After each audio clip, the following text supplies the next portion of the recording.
მე პირველი ბეტმენი თუ გახსოვთ მაიკლ კიტონი რა თქმა უნდა. მანამდე სანამ ბეტმენს არ უყურე, ქრაში არ ყავდა? ბიჭო 3 თუ 4 მაიკლ წლის კიტონის უყავი და ბეტმენი ძალიან პატარა ძალიან ზოე 99-ია გამოსული. 99-ში რო უყურე. 99-ია დაბადებული აგერ ჩემი. და ეგრევე უყურე. 3-4 წლის ვიყავ რო უყურე და ის კიმ ბესინჯერზე ეგრევე ჭკუა გადამიგდა.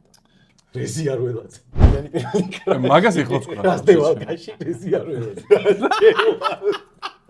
მაგას ხო გიგით ისტორია რასდევალკაში.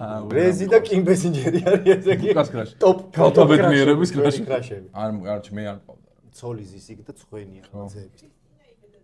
ქრისტინე იმედაძე. მადლობა. ქრისტინე იმედაძე ჩავეძიო. კარჩო იგი იყო რა პრეტენზია რა? კი, იმიტომ რომ ვიღაც სხვა იქნებოდა, რაღაცა ის გექნებოდა. ბაჭიან. გონია. დევი. ვერიკოვინა. აჰა, აი შენმა ცოლმა იცი შენი. ხა გადმომილაგეს ფელი ცხოვრება. Celebrity crush.